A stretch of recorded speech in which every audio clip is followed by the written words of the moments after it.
Hello everyone, আসসালামু আলাইকুম, welcome my channel. আজকে চলে গেছিলাম আমরা সবাই সাফিনা পার্কে, যে পার্কটি চাঁপাইনবাবগঞ্জের শেষ সীমান্তে অবস্থিত, যে পার্কটি গোদাগাড়ির মধ্যে অবস্থিত। তো চলুন আমরা সেখানে যাই অ্যান্ড আমরা দেখবো আজ শুক্রবার কতখানি গ্যাঞ্জাম সেইখানে। আর ঈদের পরের দিন হলেও তারপরে অনেকটাই হুড়, অনেকটাই মানুষের আনাগোনা, অনেকটাই ভিড়, পা ফেলার জায়গা নাই ভাই, কি করব। তারপরে আস্তে আস্তে টিকিট কাউন্টারের দিকে গেলাম, দেন টিকিট নিলাম, দিয়ে এবার আমাদের পালা হলো ভিতরের দিকে ঢোকার। তারপরে আমি উপর থেকে একটা ভিউ নিয়েছিলাম যে মানুষ অনেকগুলো। তারপরে এখানে দেখি বাইরে যত মানুষ আছে ভিতরে তার থেকে বেশি। তো এই হলো টিকিট ভাই, মাত্র 50 টাকা, যত খুশি নিতে পারেন বেশি। তো এইদিকে একটু এসে দেখি গ্রামের চাচাতো ভাইগুলো নাচানাচি করছে, জীবনের প্রথম যখন আসে পার্কের মোড়ে। প্যারানাই চিল, বাকিটা আপনারাই বলে দিন কমেন্টে। তো চলুন আমরা এবার ভিতরে ঢুকি। তো টিকিট নিয়ে প্রথমত আমরা ভিতরের দিকে এগিয়ে গেলাম। আমার সাথে ছিল আমার ফুফাতো ভাই আর আমার মামা। তো মামার হাতে ছিল টিকিট, তারপরে টিকিটে যে চেক করছে টিকিটে চেক করে নিল। তারপরে আমরা ভিতর দিকে ঢুকে গেলাম। ভিতর দিকে ঢুকি, পা ফেলার জায়গা নাই ভাই, কি করব ভাই। এদিকে ভয় লাগছে ডাইনোসর দেখে, তাই আচ্ছা থাকুক, ডাইনোসরের জায়গায় থাকুক, আমরা থাকি আমাদের জায়গায়। চলুন সামনের দিকে যাই, আরো দেখি কতটা মজা পাই, কারণ আজ সব এসেছে গ্রামের চাচাতো ভাই।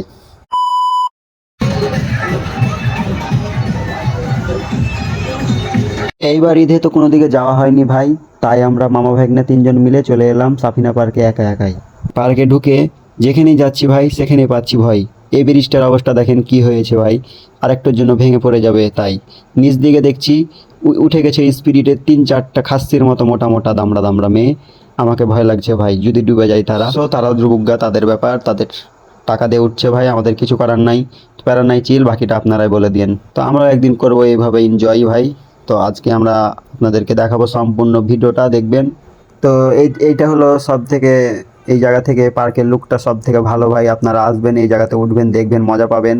অ্যান্ড এই রিসোর্টগুলোতে এখন আমাদেরকে ঢুকতে দেয় না, আগে যখন করছিল তখনকার ঢুকতে দিয়েছিল, কারণ এখন সবাই অনেক দূর দূর থেকে এসে ভাড়া নিয়ে আছে ভাই, তাই ঢুকতে দিচ্ছে না, কাউকে ঢুকতে দিচ্ছে না। সবাইকে বাইরে থেকে বলছে ছবি তুলো, কিন্তু ভিতরে কাউকে ঢুকতে দিচ্ছে না। বাইরে দেখছিলাম গ্রামের চাচাতো ভাইরা নাচানাচি করছিল, এখানে ঢোকার পরে দেখি গ্রামের চাচাতো ভাইরা নাচানাচি করে। অনেক দুঃখ লেগেছে ভাই। বাইক নিয়ে গিয়ে তেল ভরে, তেল খরচ করে টিকিট কেটে ঢুকলাম ভিতরে, তারপরে আমাদেরকে এখানে ঢুকতে দিল না ভাই, খুব কষ্ট পেলাম ভাই।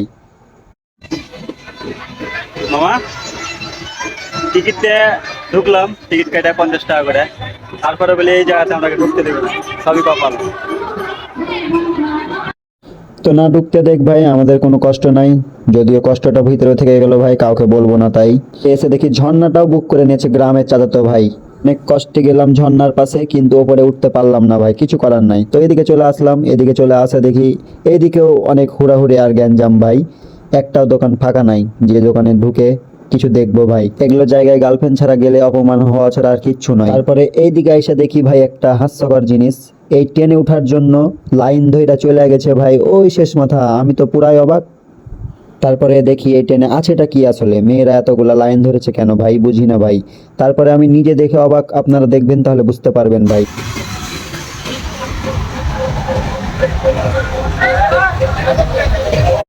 ট্রেন তো শুধু ঢং করার মাধ্যম ভাই, ট্রেনে উঠে চিল্লাইছে অনেক জোরে জোরে ভাই মেয়েরা ভাই, এটাই তাদের মজা ভাই। আর এদিকে দেখি কত সুন্দর সুন্দর বাচ্চারা এই নাগরদোলায় উঠে ঘুরছে ভাই, অনেক সুন্দর লাগলো। তারপরে আমাদের মনটা উঠে গেলাম হাতচুঙে। তারপরে মামা আমাকে তুলে একবার উপরে, আমি মামাকে তুলি একবার উপরে, সেই ছোটবেলার কথা মনে পড়ে গেল। অনেকটা মজা লাগছিল ভাই, বিশ্বাস করেন মজাই অনেক পেয়েছি ভাই। মামাকে একবার আমি উপরে উঠাই, মামা একবার আমার উপরে উঠাই, মজাই লাগছিল ভাই, অনেকদিন পরে এইভাবে খেললাম ভাই।